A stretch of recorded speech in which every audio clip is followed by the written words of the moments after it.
Hi everyone, welcome to another session of Scrap Your Stash taught by the Two-Piece Garden Girls every Thursday. Today I want to share with you how to scrap your stash of pink, one of my favorite colors. So I have limited supplies right now because we're moving to Germany in just a couple of weeks, but even with my limited supplies I was able to find a whole bunch of pink materials such as cardstock, patterned papers, Mr. Huey's, die cuts, arrows, brads, sequins, pearls, jewels, anything and everything pink that I could find, I grabbed. So I want to start by creating some texture on a background. So I've grabbed this doily mask, and with some white Mr. Huey's mist, I spray over this doily mask and take off the mask and set the cardstock aside to dry. And while the cardstock is drying, I want to go ahead and punch a 1-inch square from each of my 6x6 pattern papers. They're all pink, they're different shades, tones, but they're all monochromatic, and just want to punch a square from each of them. And once you have the squares, trim them into triangles just from one corner to the other. Now, if you have a triangle punch, that's awesome, but I don't have one, so a square punch will do. Just trim each square into triangles. I just grab a stack of 3 or 4 at a time and skip ahead so all the triangles are ready to go. And I want to create a fun pattern on the left half of my layout, so I just begin placing the triangles down the layout.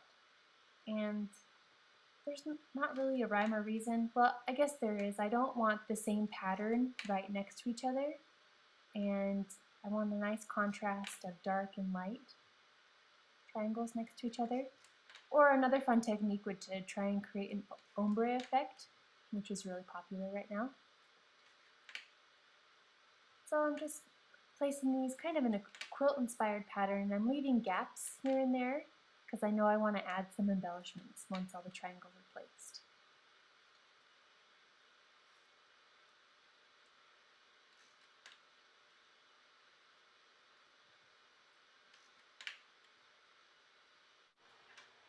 So once all the triangles are glued, flip the page over and trim off the excess.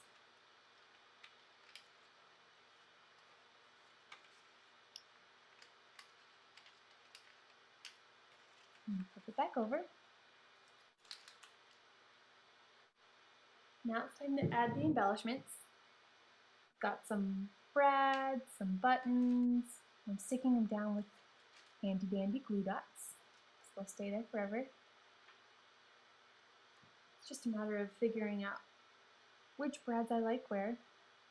And then once they're all attached through the cardstock, I like to push them down to make sure the prongs are as flat as can be.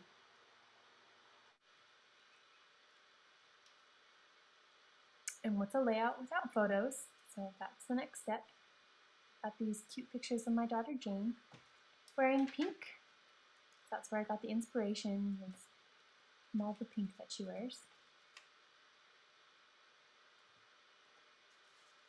I like to bend up the edges just a little bit to create some dimension, and later on I actually put 3D foam dots underneath the edges just to create that more dimension.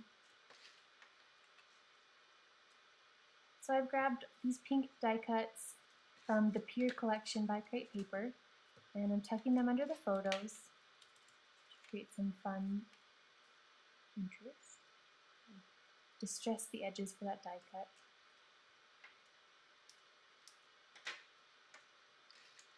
So create a little peekaboo under here with that pink and gold metallic foil die cut. And here's some chipboard flowers from a Dear Lizzie collection.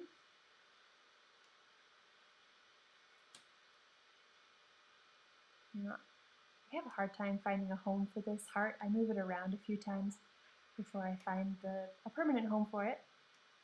There's the beginning of the title. I want to call this Hello Jane. I'll show you how to do the Jane part later.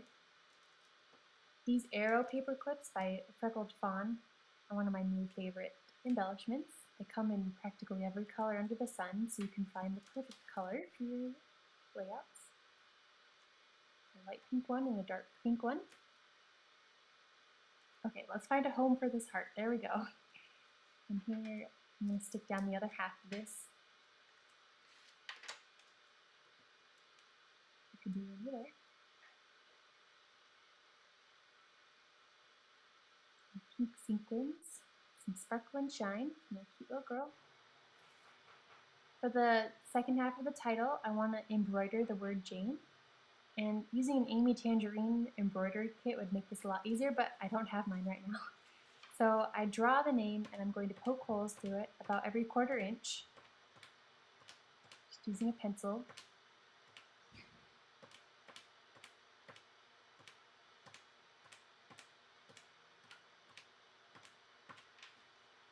And then I erase the pencil marks because I don't want to see them anymore.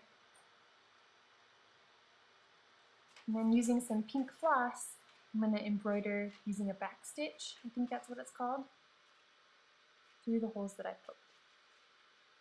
I like to do this in front of a good movie, television show. Makes the time go by faster and I'm getting some stuff done. After I stitched the title, I added a few more things like jewels, a couple more sequins, but it's pretty much done. Here's the finished layout once again. It's a monochromatic pink with lots of texture to create interest and depth. Here's another monochromatic layout that I made for a past Garden Girl project. And another layout using triangles with my square punch. So your challenge is to create a monochromatic layout using your stash.